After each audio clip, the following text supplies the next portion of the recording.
স্বামী রান্না করছিল, দেখতে পেলো বউ এসেছে, বললো আরে আজকে তুমি আগে এসেছো। আর তখন বললো তোমার কি স্যালারি হয়েছে? বউ বললো হ্যাঁ স্যালারি হয়েছে। বললো আমাকে 15,000 টাকা দিয়ে তো তুমি। আর তখন স্ত্রী বললো 15,000 টাকা কি করবা টাকা দিয়ে তুমি? আর তখন বললো টাকা আমার ফুরিয়ে গেছে, কিছু বাজারঘাট করব আর নিজের চলার জন্য, আবার আমি স্যালারি পেলে তোমার অ্যাকাউন্টে টাকা আমি দিয়ে দিব।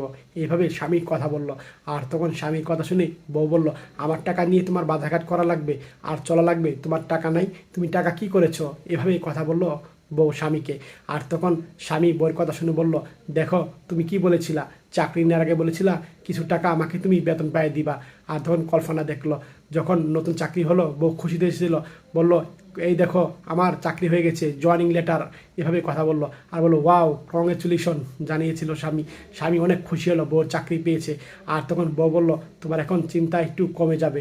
আর তখন স্বামী বলেছিল মানে কেন কমবে? আর বলেছিল দেখো আমি স্যালারি পেলে তোমার সংসারে কিছু টাকা দিব।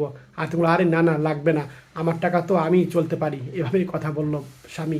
আর তখন বউ দাঁড়িয়ে দাঁড়িয়ে কথাগুলো শুনলো। আর তখন বলল তোমার টাকা লাগবে না, তুমি টাকা জমিয়ে রেখো, এভাবেই কথা বললো স্বামী। আর তুমি বললো আরে জমিয়ে তো রাখবো, তুমি তো লেখাপড়া করেছো, তোমার কত টাকা খরচ হয়েছে, তারপর সংসারে কত টাকা খরচ, তুমি তো একা পারছো না, আমি কিছু যদি হেল্প করি তাহলে ভালো হবে, এইভাবে কথা বললো। আচ্ছা ঠিক আছে। বউয়ের কথা শুনে স্বামী অনেক খুশি হলো, ঠিক আছে তোমার যা ইচ্ছা করো তুমি, এইভাবে কথা বললো। আচ্ছা ঠিক আছে তোমার জন্য পানি নিয়ে আসি, হ্যাঁ, এইভাবে কথা বলে। আর তখন বলো ঠিক আছে যাও পানি নিয়ে আসো। আর তারপরে বউ চলে গেছিল। আর তখন স্বামী বলল দেখো এখন তো তোমার কাছে টাকা চাইতেও আমার লজ্জা লাগে, ঠিক না? তুমি বলেছিলে টাকা দিবা, কই টাকা? এখন স্যালারি পেয়ে তোমার টাকা তো তুমি রাখো, কখনো 10 টাকাও দিয়ে দেখো না যে আমি কী করি, কীভাবে চলি, এভাবে কথা বলছে। আচ্ছা থাক টাকা লাগবে না, আমি ব্যাংকে থেকে লোন নিব, আর লোন নিয়ে তারপরে চলবো, তোমার টাকা তুমি জমিয়ে রাখো, এইভাবেই কথা বললো।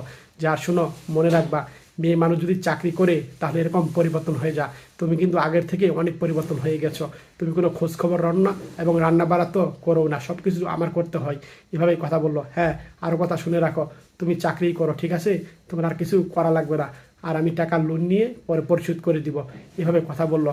এই ভিডিওটা দেখে যদি আপনাদের শিক্ষা গ্রহণ করতে হয় মন থেকে শেয়ার করে দিন, মন থেকে শেয়ার করে সবাইকে দেখার সুযোগ করে দিন, সবাই বেশি বেশি করে শেয়ার করে দিন সবাই।